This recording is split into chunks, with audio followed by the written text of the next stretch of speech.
టీశాట్ కార్యక్రమాలను వీక్షిస్తున్న టెట్ అభ్యర్థులకు స్వాగతం సుస్వాగతం. తెలంగాణ ప్రభుత్వం టెట్ నోటిఫికేషన్ కూడా విడుదల చేయడం జరిగింది. మరి లక్షల మంది అభ్యర్థులు పోటీ పడుతున్నారు. మరి పోటీలో ఉన్నప్పుడు ఎవరైతే సిస్టమేటిక్గా ఒక ప్రణాళికాబద్ధంగా ప్రిపరేషన్ కొనసాగించినట్లయితే ఖచ్చితంగా టెట్లో మంచి స్కోరు సాధించడానికి అవకాశం ఉంది. కాబట్టి ఈరోజు ఈ కార్యక్రమంలో ముఖ్యంగా టెట్ పేపర్ 1 సంబంధించి మరి ఎన్విరాన్మెంటల్ సైన్స్లో 30 మార్కులు ఎలా సంపాదించాలి అన్నటువంటిది ఈ కార్యక్రమంలో మీరు చూసి అవగాహన పొందవచ్చు. మరి మనకి టెట్కి సంబంధించి మనం చూసినట్లయితే నోటిఫికేషన్లో స్పష్టంగా ఆ యొక్క అర్హతలు ఇవన్నీ కూడా పేర్కొనడం జరిగింది. మరి పేపర్ ఎలా ఉంటుంది అన్నటువంటిది చైల్డ్ డెవలప్మెంట్ అండ్ పెడగాగికి 30 మార్కులు ఉంటాయి. అదేవిధంగా లాంగ్వేజ్ 1కి సంబంధించి అంటే తెలుగు కావచ్చు, హిందీ కావచ్చు, ఉర్దూ కావచ్చు, అంటే మీరు చూజ్ చేసుకున్నటువంటి లాంగ్వేజ్లో మనకి కంటెంట్కి 24 మార్క్స్ ఉంటే మెథడాలజీకి 6 మార్కులు ఉన్నాయి, మొత్తం 30 మార్కులు. అలాగే మనం చూసినట్టయితే లాంగ్వేజ్ 2కి సంబంధించి ఇంగ్లీష్, దీనికి కూడా కంటెంట్కి మనకి ఈ యొక్క 24 మార్క్స్ ఉన్నాయి, మెథడాలజీకి 6 మార్కులు ఉన్నాయి, టోటల్ 30 మార్క్స్. మ్యాథమెటిక్స్ కూడా మనం చూసినట్టయితే 24 మార్క్స్ కంటెంటు, 6 మార్క్స్ మెథడాలజీ, అట్లాగే టోటల్ 30 మార్క్స్. ఎన్విరాన్మెంటల్ సైన్స్కి సంబంధించి కంటెంట్కి 24, 6కి 6 మార్క్స్ మెథడాలజీకి సంబంధించి ఉంటాయి. టోటల్ మనకి 150 మార్క్స్కి పేపర్ ఉండడం అన్నటువంటిది జరుగుతుంది. మనం ఇక్కడ గమనించినట్లయితే ఎన్విరాన్మెంటల్ సైన్స్ అంటే మనకి 2 సబ్జెక్టులు వస్తాయి. ఒకటి సోషల్ స్టడీస్ ఉంటుంది, అట్లాగే జనరల్ సైన్స్ అన్నటువంటిది కూడా ఉంటుంది. కాబట్టి ఇక్కడ మనం గమనించాల్సింది ఏంటంటే ఎన్విరాన్మెంటల్ సైన్స్లో 24 మార్కులు అంటే మనకి 12 మార్కులు సోషల్ స్టడీస్ ఉంటాయి, 12 మార్కులు జనరల్ సైన్స్ నుంచి ఉంటాయి. అట్లాగే మెథడాలజీకి సంబంధించి కూడా 3 మార్కులు సోషల్ మెథడాలజీకి సంబంధించి, 3 మార్కులు మనకి సైన్స్ మెథడాలజీకి సంబంధించి మార్కులు ఉండడం అన్నటువంటిది జరుగుతుంది.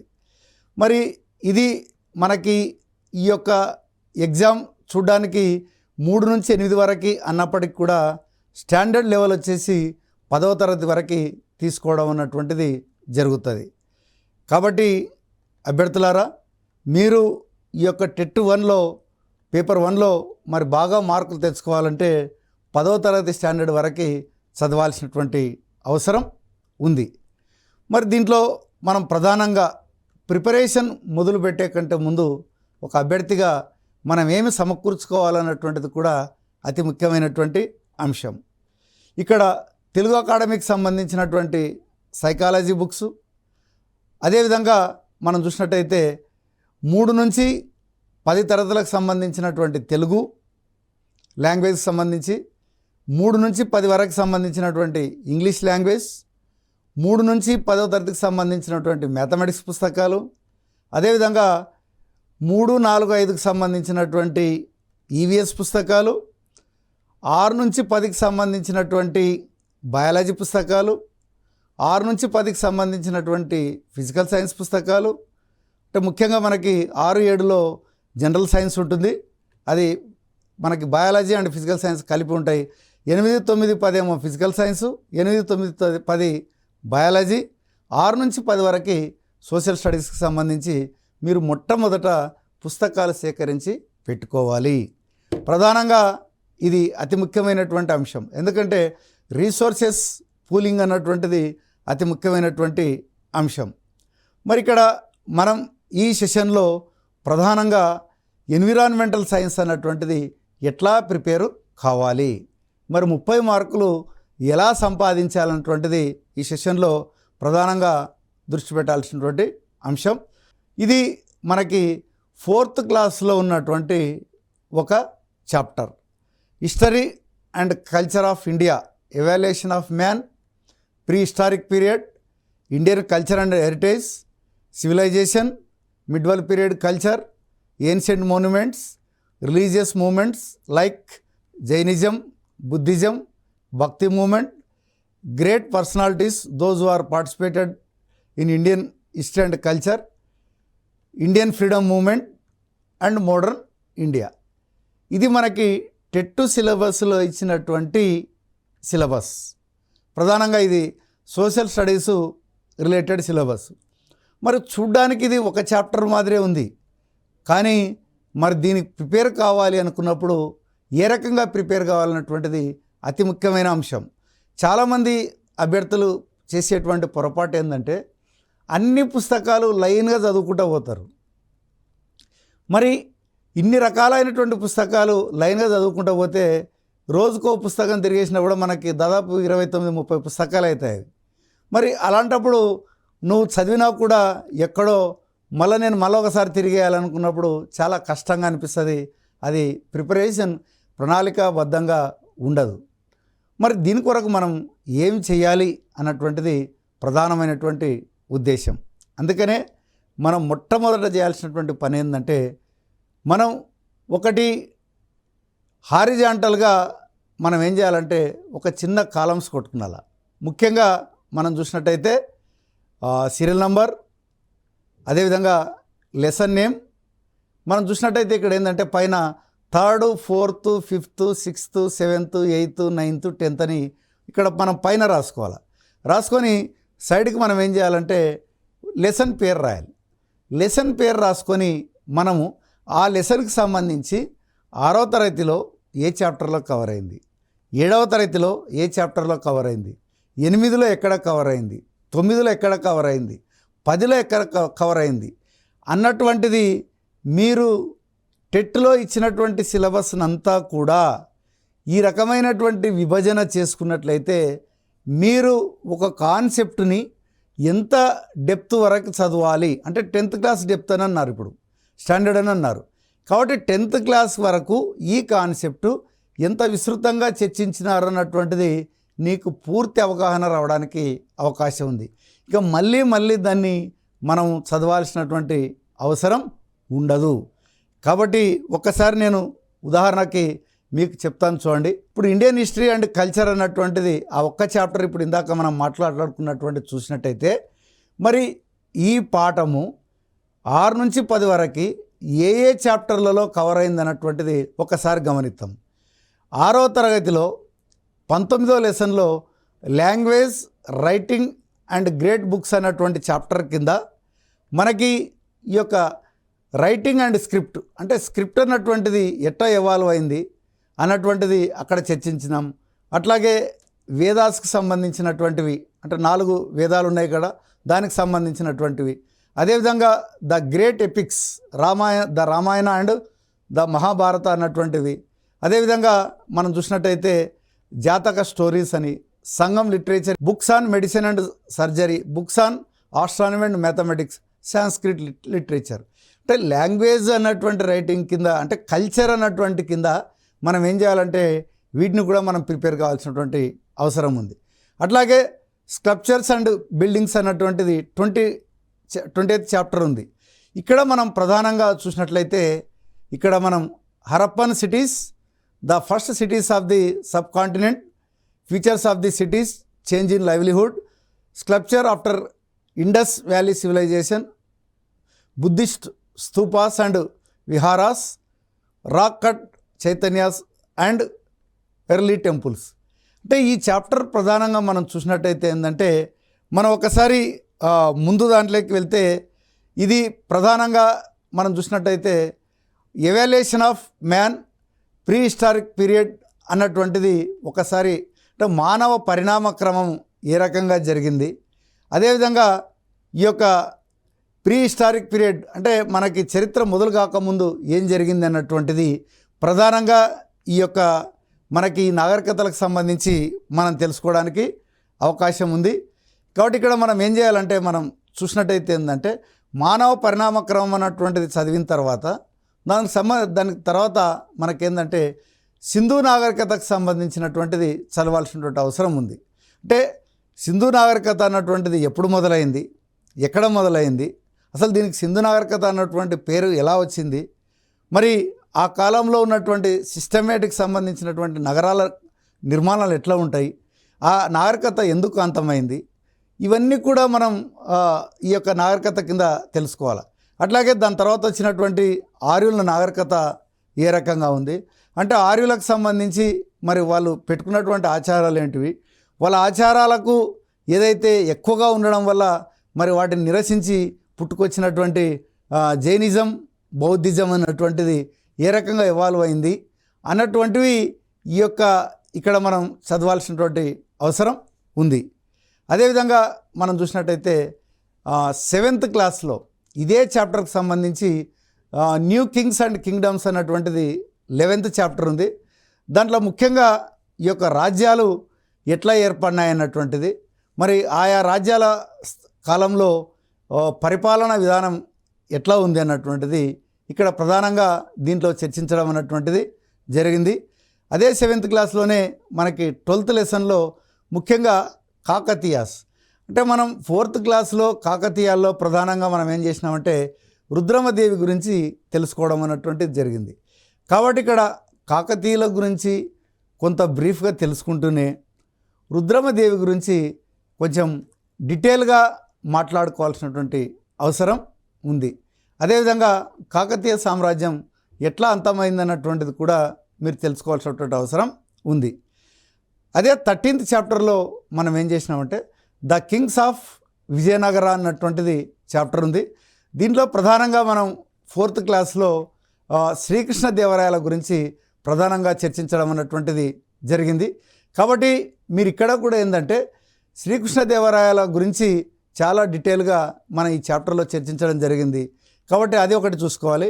ముఖ్యంగా కుతుబ్ షాహీల గురించి కూడా మనకు అక్కడ రావడం జరిగింది. కాబట్టి మరి వాళ్ళు గోల్కొండని ఎప్పటి నుంచి ఎప్పటి వరకు పరిపాలన చేసినారు, వాళ్ళ కాలంలో కట్టినటువంటి కట్టడాలు అవి, వాళ్ళ నిర్మాణ శైలి ఏ రకంగా ఉంది అన్నటువంటిది కూడా ఇది మనకి తెలుసుకోవాల్సినటువంటి అవసరం ఉంది. ఇది ముఖ్యంగా మధ్య భారతదేశ చరిత్రకు సంబంధించి మనం ఇక్కడ చూసుకోవచ్చు. అదేవిధంగా మొఘల్ ఎంపైర్స్, ఇది కూడా మనం ఈ యొక్క మధ్య భారతదేశ చరిత్రకు సంబంధించి the Mughal empires in the 17th century and thereafter అన్నటువంటిది ఉంది. ముఖ్యంగా మనం 4th క్లాస్లో అక్బర్ పరిపాలనా విధానం గురించి చర్చించడం అన్నటువంటిది జరిగింది. కాబట్టి ఇక్కడ మిగతా రాజుల మీద తక్కువ ఫోకస్ పెట్టి ముఖ్యంగా అక్బర్ మీద డీటెయిల్గా తెలుసుకున్నటువంటి ప్రయత్నం చేయాలి. అట్లాగే హైదరాబాద్ను పరిపాలించినటువంటి అసఫ్ జాహీల గురించి కూడా మీరు దీంట్లో చూడాల్సినటువంటి అవసరం ఉంది. ఎందుకంటే మనం లాస్ట్ పేపర్లో మనం చూసినట్టయితే ముఖ్యంగా ఈ యొక్క అసఫ్ జాహీల మీద ఒక బిట్టు కూడా రావడం అన్నటువంటిది జరిగింది. అట్లాగే ముఖ్యంగా establishment of the British empire in India, అంటే మోడర్న్ ఇండియా అన్నటువంటిది మొదలు కావడానికి మరి భారతదేశంలో బ్రిటిష్ సామ్రాజ్య స్థాపన అన్నటువంటిది ఏ రకంగా జరిగింది అన్నటువంటిది, ముఖ్యంగా ఈస్ట్ ఇండియా కంపెనీ మనకి భారతదేశానికి రావడం, దానికంటే ముందు మొట్టమొదట మనకి పోర్చుగీస్ వారు రావడం, దాని తర్వాత డచ్ వాళ్ళు రావడం, దాని తర్వాత బ్రిటిష్ వాళ్ళు రావడం, దాని తర్వాత ఫ్రెంచ్ వాళ్ళు రావడం, అంటే ఒక సీక్వెన్షియల్ ఆర్డర్లో వాళ్ళు ఏ రకంగా వచ్చినారు, మరి భారతదేశంలో ఈ యొక్క ఈస్ట్ ఇండియా కంపెనీ ఏ రకంగా తన సామ్రాజ్యాన్ని, తన యొక్క వ్యాపార సామ్రాజ్యాన్ని ఎట్లా విస్తరించింది, దాని తర్వాత ముఖ్యంగా వాళ్ళు ఒక్కొక్కటి భారతదేశంలో ఉన్నటువంటి ప్రాంతాలను ఏ రకంగా ఆక్రమించినారన్నటువంటిది ముఖ్యంగా ఈ చాప్టర్లో డిస్కస్ జరిగింది. ముఖ్యంగా దీంట్లో చూసినట్టయితే ఈ యొక్క ద రివోల్ట్ ఆఫ్ 1857 ముఖ్యంగా భారతదేశంలో బ్రిటిష్ సామ్రాజ్య స్థాపనకు దారితీసినటువంటి 1757 ప్లాసీ యుద్ధం, 1764 బాక్సర్ యుద్ధం, ఈ రెండు యుద్ధాలు బ్రిటిష్ సామ్రాజ్య స్థాపనలో చాలా కీలకమైనటువంటి యుద్ధాలు. మరి కరెక్ట్గా బ్రిటిష్ వాళ్ళు సామ్రాజ్యాన్ని స్థాపించినటువంటి 100 సంవత్సరాలకు మరి భారతదేశంలో మరి 1857లో జరిగినటువంటి సిపాయిల తిరుగుబాటుకు సంబంధించి మరి సిపాయిల తిరుగుబాటుకు సంబంధించి కారణాలేంది, మరి వాటి యొక్క గమనం ఎట్లా ఉంది, బ్రిటిష్ వాళ్ళు దాన్ని ఏ రకంగా దమన నీతితో అణిచారు, దాన్ని ప్రథమ భారత స్వాతంత్ర సంగ్రామంగా ఎందుకు పిలిచారన్నటువంటిది కూడా ఈ యొక్క చాప్టర్లో డిస్కస్ చేయడం అన్నటువంటిది జరిగింది. అట్లాగే మరి ఈ యొక్క ఇండియన్ కల్చర్లో మనం చూసినట్టయితే రూలర్స్ అండ్ బిల్డింగ్స్ కింద ఈ యొక్క temple constructions in the early 11th century అంటే 11వ శతాబ్దంలో మరి భారతదేశంలో దేవాలయాల నిర్మాణాలు ఏ రకంగా ఉన్నాయి, ఎలాంటి వాళ్ళు శైలి వాడినారు. గత దాంట్లో మనం చూసినట్టయితే మరి విజయనగర రాజులు కట్టించినటువంటి దేవాలయాల నిర్మాణం ఏ రకంగా ఉంది, ఏ శైలిని వాడినారు అన్నటువంటిది అడగడం జరిగింది. అట్లాగే అప్పుడున్నటువంటి మసీదులు కావచ్చు, అదేవిధంగా చెరువుల నిర్మాణం కావచ్చు, వాళ్ళు కట్టినటువంటి దేవాలయాలు కావచ్చు, వాళ్ళు నిర్మించినటువంటి తోటలు కావచ్చు, వాళ్ళు నిర్మించినటువంటి మనకి ఏదంటే టోమ్స్ అన్నటువంటివి, ఫోర్ట్స్ అంటే కట్టడాలు అన్నటువంటివి, అదేవిధంగా మనం చూసినట్టయితే వాళ్ళు ఏ రకంగా నిర్మించినారన్నటువంటిది మనం ప్రధానంగా దీంట్లో చెప్పుకోవచ్చు. ముఖ్యంగా వాళ్ళు ఈ యొక్క ముస్లిం రాజులు గుమ్మడం ఎట్లా నిర్మించినారన్నటువంటిది కూడా మనం కోటలు ఎట్లా నిర్మించినారన్నటువంటిది కూడా దీంట్లో చర్చించడం అన్నటువంటిది జరిగింది. అదేవిధంగా మనం 8th క్లాస్కి వచ్చినట్లయితే ఇండియన్ ఫ్రీడమ్ మూమెంట్ అనేది కూడా మరి దాంట్లో ఉంది. కాబట్టి ప్రధానంగా 8th క్లాసులో మనం తీసుకున్నట్లయితే 3 చాప్టర్లు ఉన్నాయి. 11A national movement, the early phase 1885 to 1919. మరి దాని తర్వాత national movement the last phase వచ్చేసి 1919 to 1947. అట్లాగే freedom movement in Hyderabad state అన్నటువంటిది ఈ 3 చాప్టర్లు కూడా 8th క్లాస్లో మనం డీటెయిల్గా చర్చించడం అన్నటువంటిది జరిగింది. దీంట్లో ప్రధానంగా మనం చూసినట్టయితే ఇండియన్ నేషనల్ కాంగ్రెస్ అన్నటువంటిది ఎప్పుడు స్థాపించబడింది, దాని తర్వాత మితవాదులు ఎవరు, అదేవిధంగా మరి మితవాదులు ఎలాంటి విధానాన్ని అనుసరించినారు, దాని తర్వాత అతివాదులు అన్నటువంటి వాళ్ళు ఎందుకు పుట్టుకొచ్చారు, వాళ్ళు ఎటువంటి విధానాన్ని అనుసరించడం జరిగింది, దాని తర్వాత మొదటి ప్రపంచ యుద్ధంలో భారతదేశ రోల్ ఏంది, నెక్స్ట్ ఎప్పుడైతే గాంధీజీ భారతదేశానికి తిరిగి వచ్చిన తర్వాత మరి గాంధీజీ స్వాతంత్ర ఉద్యమంలో రావడానికి దోహదపడినటువంటి అంశాలేవి, మరి అతడు పాల్గొన్నటువంటి చంపారన్ ఉద్యమం కావచ్చు, ఖైరా ఉద్యమం కావచ్చు, అహ్మదాబాద్ మిల్లు కార్మికుల ఉద్యమం కావచ్చు, మరి ఏ రకంగా అతడు విజయం సాధించినాడు, దాని తర్వాత మహాత్మా గాంధీ ఈ యొక్క స్వాతంత్ర ఉద్యమంలో ఎన్ని ఘట్టాలుగా దాన్ని ముందుకు నడిపించినాడు అన్నటువంటిది కూడా మనము తెలుసుకోవాల్సినటువంటి అవసరం ఉంది. ముఖ్యంగా మనం చూసినట్టయితే ఈ యొక్క ప్రధానంగా రౌలత్ చట్టం కావచ్చు, సహాయ నిరాకరణ ఉద్యమం కావచ్చు, ఉప్పు సత్యాగ్రహం కావచ్చు, క్విట్ ఇండియా ఉద్యమం కావచ్చు, ఇవన్నీ కూడా మనం స్వాతంత్ర ఫ్రీడమ్ మూమెంట్లో మనం తెలుసుకోవాల్సినటువంటి అవసరం ఉంది.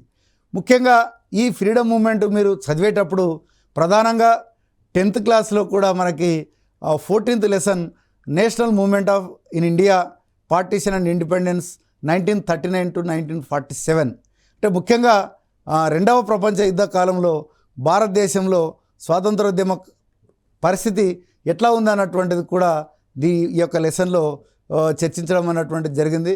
ముఖ్యంగా ముస్లిం లీగ్ పాత్ర ఏంది, కాంగ్రెస్ యొక్క పాత్ర ఏంది, మరి అదేవిధంగా నేషనల్ మూమెంట్కి సంబంధించి మనం గమనించినట్లయితే ముఖ్యంగా 10వ తరగతిలో కూడా మనకి ఈ యొక్క national movement in India partition and independence 1939-47కి సంబంధించి కూడా మనం ముఖ్యంగా పాకిస్తాన్ రెజల్యూషన్ అంటే ఏమి మనం చూసినట్టయితే ఏంటంటే పాకిస్తాన్ కొరకు మరి ముస్లిం లీగ్ ఏ రకంగా రెజల్యూషన్ చేసింది, మరి ముస్లిం లీగ్ దాని కొరకు ఎటువంటి కార్యక్రమాలు తీసుకునింది, ముఖ్యంగా మనం చూసినట్టయితే ప్రత్యక్ష కార్యాచరణ దినంగా మరి ప్రకటించడం, అదేవిధంగా మనం చూసినట్టయితే భారతదేశ విభజన తర్వాత మరి ప్రజలు ఏ రకమైనటువంటి ప్రాబ్లమ్స్ ఎదుర్కొన్నారు, ఇక్కడ ఉన్నటువంటి ముస్లిమ్స్ అక్కడికి వెళ్ళడం, అక్కడ ఉన్నటువంటి హిందువులు భారతదేశానికి రావడం, ఇవన్నీ కూడా మనం 10వ తరగతిలో మరి చర్చించడం జరిగింది. అట్లాగే పార్టీషన్ చేసిన తర్వాత ముఖ్యంగా కొన్ని స్వదేశీ సంస్థానాలు భారతదేశంలో విలీనం కాలేదు, మరి ఆ విలీనంలో సర్దార్ వల్లభాయ్ పటేల్ ఏ రకంగా ప్రయత్నం చేసినాడు అన్నటువంటిది కూడా మనం ఈ యొక్క 14th చాప్టర్లో చివరంశంగా మనం చర్చించడం అన్నటువంటిది జరిగింది.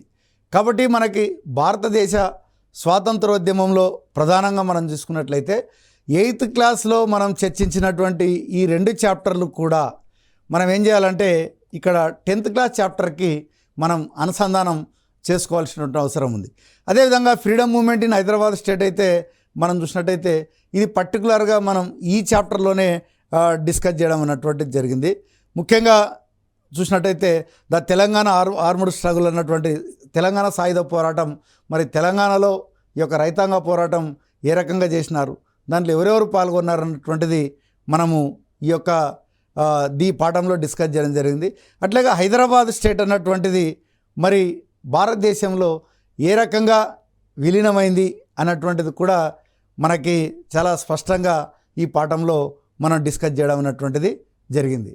కాబట్టి మీరు ఈ యొక్క ఏది ఫ్రీడమ్ మూమెంట్ గురించి చర్చించేటప్పుడు ముఖ్యంగా ఈ పాఠాలను లింకప్ చేసుకుంటా మనం చర్చించాల్సినటువంటి అవసరం ఉంది. ఇక అంటే ఒక్కసారి మనం గమనించినట్లయితే ఏదంటే ఒక ఫ్రీడమ్ మూమెంట్ అన్నటువంటి చాప్టర్ని మనం ప్రిపేర్ కావడానికి 6, 7, 8 తరగతుల్లో ఉన్నటువంటి 9, 10 తరగతుల్లో ఉన్నటువంటి మొత్తం లెసన్స్ను కూడా ఒక్కసారి మనం ఈ యొక్క హారిజాంటల్గా మనం రాసి పెట్టుకుంటే మరి ప్రిపరేషన్ అన్నటువంటిది చాలా సులభంగా అవుతుంది.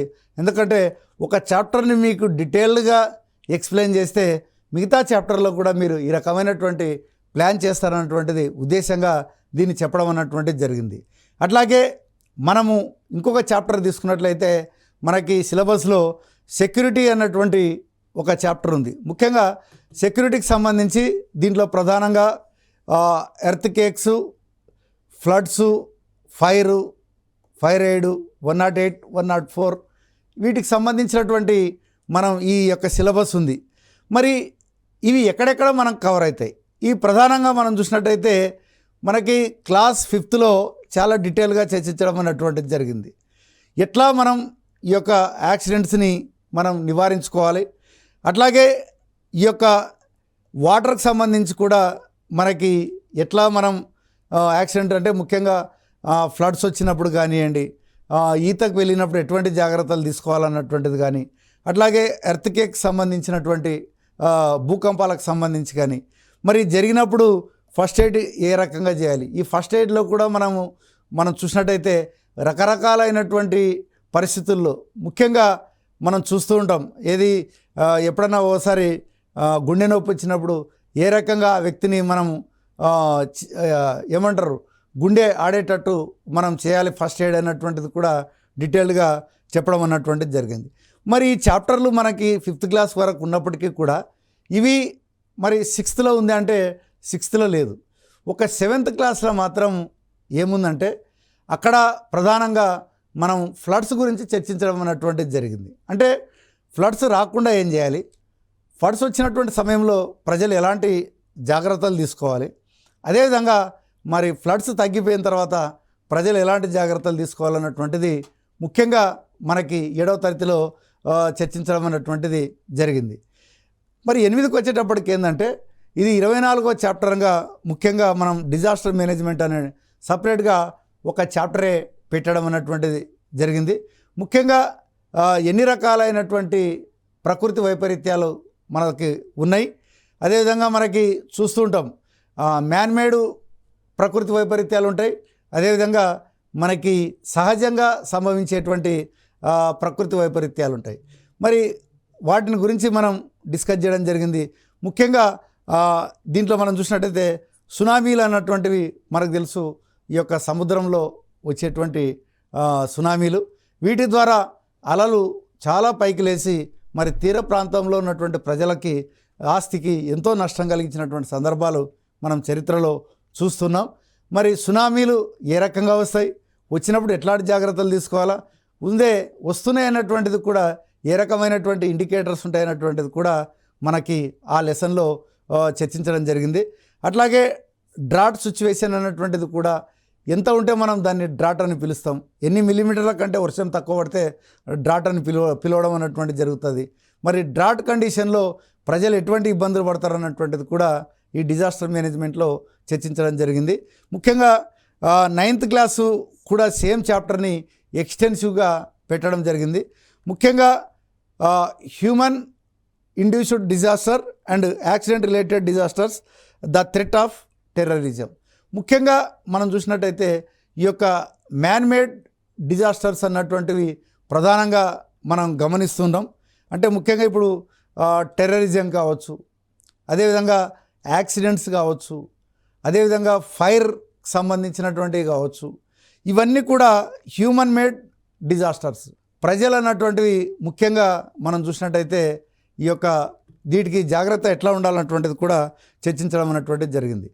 మనం అవర్ ఫుడ్కి సంబంధించి చూసినట్టయితే ఇది 6th క్లాస్లో మనం 1వ చాప్టర్ కింద మరి ఉండడం అన్నటువంటిది జరుగుతుంది. అంటే ఈ యొక్క ఫుడ్ అన్నటువంటిది ఎట్లా వస్తుంది, ఎట్లా కుకింగ్ చేయాలి, దాని తర్వాత ఏమంటారు చాప్టర్ 4లో ఎనిమల్స్ యొక్క ఫుడ్ ఏంది, మన ఫుడ్ ఏంది, ఇవన్నీ కూడా చర్చించడం అన్నటువంటిది జరిగింది. ఇదే చాప్టర్కి ఇదే థీమ్కి సంబంధించి మనం ప్రధానంగా component of foods, balanced diet అంటే ఏంది, అదేవిధంగా మనం చూసినట్టయితే 10th చాప్టర్లో న్యూట్రిషన్కి సంబంధించినటువంటి చర్చ జరిగింది. ముఖ్యంగా న్యూట్రిషన్ ఇన్ ప్లాంట్స్, ముఖ్యంగా exchange of air, need of light, photosynthesis, ఇవన్నీ కూడా మనకి ఈ యొక్క చాప్టర్ 10th, 7th చర్చించడం జరిగింది. అదేవిధంగా మనం చూసినట్టయితే 8th క్లాస్లో కూడా మనం చూసినట్టయితే production of food from plants, అదేవిధంగా 9th క్లాస్లో అగ్రికల్చర్ ప్రొడక్ట్స్కి సంబంధించి మిక్స్డ్ క్రాప్ అంటే ఏంది, క్రాప్స్ ఎన్ని రకాలు ఉన్నాయి, ఇవన్నీ కూడా ఇక్కడ మనం 9th చర్చించినాం. 10th న్యూట్రిషన్కి సంబంధించి చర్చించడం జరిగింది. అంటే ఒక్క ఫుడ్ అన్నటువంటి చాప్టర్ తీసుకున్నట్లయితే మనం ఇన్ని క్లాసుల్లో వచ్చినటువంటి అంశాలను మనం ఏం చేయాలంటే డిస్కషన్ చేయాలి. అదేవిధంగా మనం చూసినట్టయితే ఇక్కడ సిలబస్ కూడా గమనించండి మీరు. మై ఫ్యామిలీ అన్నటువంటిది ఒక థీమ్ ఉంది, వర్క్ అండ్ ప్లే ఉంది, ప్లాంట్స్ అండ్ ఎనిమల్స్ ఉన్నాయి, అవర్ ఫుడ్, షెల్టర్, అదేవిధంగా air, energy, water, our body, mapping కూడా మీరు చూసినట్టయితే 3rd, 4th, 5th మ్యాపింగ్ ఇవి ఉంటే 6th, 7th, 8th మనకి మ్యాపింగ్ సంబంధించినటువంటి మొదటి చాప్టర్లు ఉన్నాయి. వాటిని చదివితే మనకి సరిపోతుంది. అదేవిధంగా అవర్ కంట్రీ సంబంధించి ముఖ్యంగా మనం 10వ తరగతిలో బాగా దీని గురించి చర్చించడం జరిగింది. ఇక తెలంగాణ స్టేట్కి సంబంధించి కూడా మనం ముఖ్యంగా 6, 7, 8 తరగతుల్లో దీన్ని బాగా చర్చించడం అన్నటువంటిది జరిగింది. ఇండియన్ కాన్స్టిట్యూషన్ 5th క్లాస్లో చర్చించడం, ముఖ్యంగా 8th క్లాస్లో చర్చించడం, దాన్ని 10th క్లాస్లో కూడా చర్చించడం అన్నటువంటిది జరిగింది. ఇక సెక్యూరిటీ ఇందాక మనం డిస్కస్ చేసాం. ఇక పెడగాజికి సంబంధించి కూడా మనకి 6 మార్కులు ఉంటాయి. దీన్ని ప్రధానంగా మనకేందంటే తెలుగు అకాడమీ ముద్రించినటువంటి పుస్తకాలనే మనం చదవాల్సినటువంటి అవసరం ఉంది. ఇది ముఖ్యంగా థియరిటికల్ పార్టు, మీరు అన్ని చాప్టర్లు దీంట్లో బాగా చదవాల్సినటువంటి అవసరం ఉంది. ముఖ్యంగా కరికులం అండ్ ఇట్స్ ట్రాన్సాక్షన్, ముఖ్యంగా కొత్త పుస్తకాలు కాబట్టి మరి ఏ థీమ్ ఆధారంగా వీటిని తయారు చేయడం జరిగింది, తరగతి గదిలో మరి ట్రాన్సాక్షన్ అన్నటువంటిది ఎట్లా ఉంది, అదేవిధంగా తరగతి గదిలో ఏ రకమైనటువంటి లర్నింగ్ ఎన్విరాన్మెంట్ అన్నటువంటిది కలిగించాల్సినటువంటి అవసరం ఉంది. ఇంతకుముందు ప్రీవియస్ దాంట్లో అకాడమిక్ స్టాండర్డ్స్ మీద ఒక క్వశ్చన్ అడగడం జరిగింది. ముఖ్యంగా పేపర్ ఎవాల్యుయేషన్లో ఏ విద్యా ప్రమాణానికి ఎక్కువగా వెయిటేజ్ ఇవ్వడం జరిగింది అన్నటువంటిది ఇవ్వడం జరిగింది. కాబట్టి ఆటోమేటిక్గా విషయ అవగాహనకు సంబంధించి ఎక్కువగా వెయిటేజ్ ఇవ్వడం అన్నటువంటిది జరిగింది. కాబట్టి మనకి ఈవీఎస్లో కూడా 6 అకాడమిక్ స్టాండర్డ్స్ ఉన్నాయి. వాటిని కూడా మీరు ఒకసారి చూసుకోవాల్సినటువంటి అవసరం ఉంది. ముఖ్యంగా విషయ అవగాహన మనకి చూసినట్టయితే ప్రశ్నించడం, పరికల్పనలు చేయడం, ప్రయోగాలు, అదేవిధంగా క్షేత్ర పరిశీలనలు, ముఖ్యంగా సమాచార నైపుణ్యాలు, ప్రాజెక్టు పనులు, పట నైపుణ్యాలు, బొమ్మలు గీయడం, నమూనాలు తయారు చేయడం ద్వారా భావప్రసార నైపుణ్యం, ప్రశంస, విలువలు, జీవ వైవిధ్యం పట్ల స్పృహ కలిగి ఉండడం, ఇవి ఈవీఎస్లో నిర్దేశించుకున్నటువంటి అకాడమిక్ స్టాండర్డ్స్. వీటి గురించి కూడా తెలుసుకోవాలి. అట్లాగే మనకి కంటిన్యూయస్ కాంప్రహెన్సివ్ ఎవాల్యుయేషన్ అనేటువంటిది కూడా పెట్టడం జరిగింది. ఓసారి కంటిన్యూస్ అంటే ఏంది, కాంప్రహెన్షన్ అంటే ఏంది, ఎవాల్యుయేషన్ అంటే ఏంది అన్నట్టు దాని మీద కూడా ప్రశ్నలు అడగడానికి అవకాశం ఉంది. ముఖ్యంగా దీంట్లో ఫార్మేటివ్ అసెస్మెంటు, సమ్మేటివ్ అసెస్మెంట్ అన్నటువంటిది ఉంటుంది.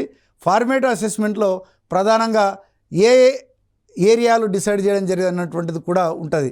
అంటే అక్కడ క్లాస్ రూమ్ రెస్పాన్సెస్ కావచ్చు, ఫేర్ నోట్బుక్ కావచ్చు, ప్రాజెక్టు పనులు కావచ్చు, స్లిప్ టెస్ట్కి సంబంధించి మరి ఫార్మేటివ్ అసెస్మెంట్లో పిల్లల్ని మరి అసెస్మెంట్ చేయడానికి ఎలాంటి టూల్స్ పెట్టుకోవడం జరిగింది అన్నటువంటిది కూడా దీని మీద కూడా మనకి ప్రశ్నలు అడగడానికి అవకాశం ఉంది.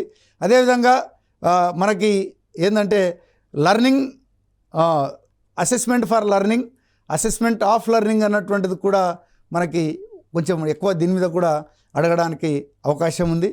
కాబట్టి మీరు ఈ యొక్క ఈవీఎస్కి సంబంధించి ప్రధానంగా మనం చూసినట్టయితే ఈ యొక్క లర్నింగ్ ఎన్విరాన్మెంట్ అంటే అభ్యసన వాతావరణం అన్నటువంటిది ఏ రకంగా కలిగించాలన్నటువంటిది కూడా మనకు దీని మీద మెథడాలజీ పుస్తకంలో చాలా డీటెయిల్గా ఇవ్వడం జరిగింది.